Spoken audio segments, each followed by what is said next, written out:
বাচ্চারা রোজা রাখলে সব মায়েদের চেষ্টা থাকে ইফতার টেবিলে এমন কিছু রাখার যাতে সারাদিন পর বাচ্চাটা ওই আইটেমটা দেখে খুশি হয়ে যায়। আজকের এই চকলেট ক্রিম কুকি ইফতার টেবিলে দেখলে খুশি হবে না এমন বাচ্চা বোধহয় খুঁজে পাওয়া যাবে না। চলুন দেখি খুব মজার এই কুকি কিভাবে তৈরি করতে হয়।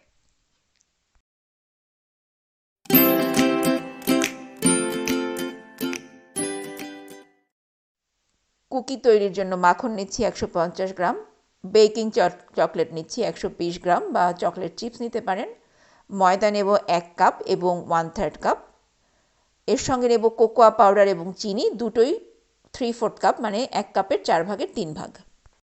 বাইরে আর উপকরণ বলতে লাগবে ডিম, বেকিং পাউডার এবং লবণ। ডিম নিচ্ছি একটা, আধা চা চামচ নেব বেকিং পাউডার এবং 1/4 চা চামচ লবণ। এই দুটোই আমি ময়দার সঙ্গে আগেই মিশিয়ে নেব। এখন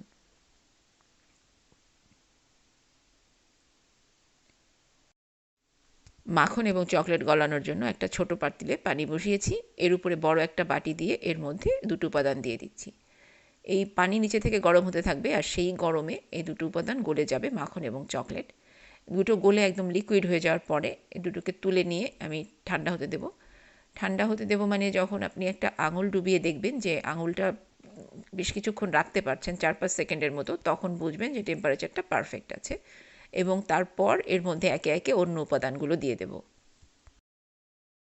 তো মাখন এবং চকলেটের মিশ্রণ রুম টেম্পারেচারে চলে এসছে। আমি এটার মধ্যে এখন দিয়ে দিচ্ছি একটা ডিম, দিয়ে ডিমটা এই মাখনের মিশ্রণের সাথে ভালো করে মিশিয়ে নিচ্ছি। এটা মেশানো হয়ে গেলে এক এক করে শুকনো ইনগ্রিডিয়েন্টসগুলো দিয়ে দেবো। দিচ্ছি চিনি, চিনিটাও একটু মিশিয়ে নিচ্ছি। এরপর দিচ্ছি কোকোয়া পাউডার, মানে প্রতিটা উপকরণ দিয়ে দিয়ে হালকা হাতে আলতো করে মিশিয়ে নেবেন। এরপর আমি এখানে দেব 1 চা চামচের মতো ভ্যানিলা এসেন্স, মানে ভ্যানিলার ঘ্রাণটা চকলেটের সঙ্গে আসলে খুব ভালো লাগে, সেই জন্যই দেয়া। এরপর শুধু বাকি আছে ময়দা, যেটার মধ্যে লবণ এবং বেকিং পাউডার আগেই মিশিয়ে নিয়েছিলাম। এটা মেশানো হয়ে গেলেই আসলে ডো মোটামুটি রেডি। এবং যখন মেশাবেন, যেটা বললাম, খুব হালকা হাতে মেশাবেন। আস্তে আস্তে মেশাতে মেশাতে যখন একটা নরম কিন্তু একদম মানে কেকের ডোর মতো, লিকুইড ডো না, কনসিস্টেন্সি চলে আসবে, তখন আমাদের এই কুকির ডো রেডি। মানে এটা নর্মাল কুকির দইয়ের মতো একদম রুটি টাইপও না, আবার কেকের দইয়ের মতো না। এই ডোটা এখন আর কি আমি 40 মিনিটের জন্য ফ্রিজে রেখে দেবো রেস্ট করার জন্য, যাতে বাটারটা তো এখন একদম নরম আছে, এটা দিয়ে কুকি ফর্ম করা যাবে না। বাটারটা শক্ত হয়ে কুকি ফর্ম করার মতো কনসিস্টেন্সি চলে আসবে, তখন আমরা এটাকে বের করে কুকি ফর্ম করব। আর এই জন্য ডোটা আমি 2 ভাগে ভাগ করে নিচ্ছি। 2 ভাগে ভাগ করে নেওয়া আসলে এই কারণে, যেটা ডাবল লেয়ার কুকি হবে এবং এক একটা ভাগের থেকে এক একটা লেয়ারের কুকি, মানে 12 থেকে 14টা কুকি হবে, এই জন্য ভাগ করে নেওয়া। চাইলে একসঙ্গেও রেখে দেওয়া যায়, কিন্তু 2 ভাগ করে রাখলে আর কি পরে কুকি ফর্ম করতে সুবিধা হয়। এবং আপনার বেকিং ট্রে 2টা লাগবে। একটা বেকিং ট্রেতে আসলে সবগুলো কুকি দেওয়া যায় না, কারণ বেক করার সময় কুকির মধ্যে বেশ ভালো জায়গা রাখতে হয়।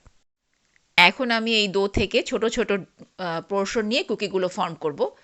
মানে পোর্শনটা বোঝার সবচেয়ে সহজ উপায় হচ্ছে 1 টেবিল চামচ পরিমাণ, মানে মেজারমেন্ট চামচের 1 টেবিল চামচ পরিমাণ কুকির ডো নিয়ে ফর্ম করে ছোট করে গোল করে ট্রেতে রাখবেন, এবং যখন রাখবেন তখন আঙুল দিয়ে হালকা একটু চাপ দিয়ে এটাকে ফ্ল্যাট করে দেবেন। যেহেতু বেকিং পাউডার আছে, তাই ওভেনে দেওয়ার পরে কুকিগুলো আর এত ছোট থাকবে না, এগুলো একটু বড় হবে, মানে একটু ছড়াবে, খুব বেশি ফুলবে না কিন্তু বেশ ভালো ছড়িয়ে যাবে।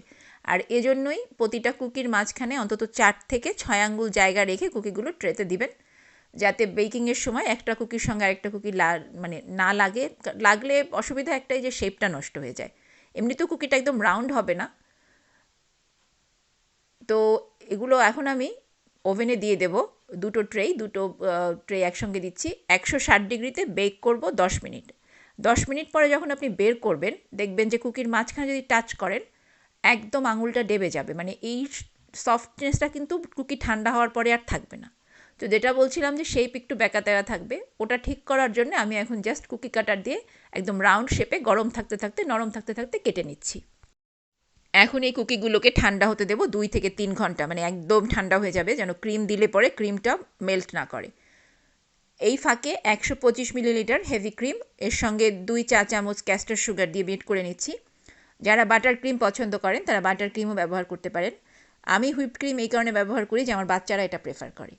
আর কুকির টেক্সচার নিয়ে যেটা বলছিলাম যে 10 মিনিট পরে যখন বের করবেন তখন এটা একদম সফট থাকবে, মানে একদম আঙুল দিলে দেবে যাবে।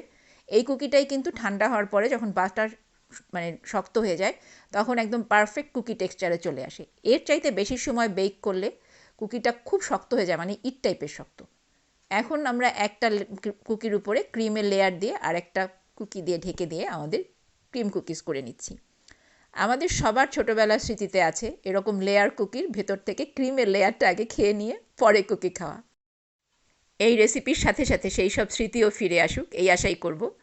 রেসিপি কেমন লাগলো কিংবা বাসায় বানালে আপনাদেরটা কেমন হলো কমেন্ট করে অবশ্যই জানাবেন। চ্যানেল সাবস্ক্রাইব করতে ভুলবেন না। আপনাদের সবার সঙ্গে খুব শিগগিরই নতুন কোনো রেসিপি নিয়ে আবার দেখা হবে। ততদিন পর্যন্ত ভালো থাকুন, সুস্থ থাকুন।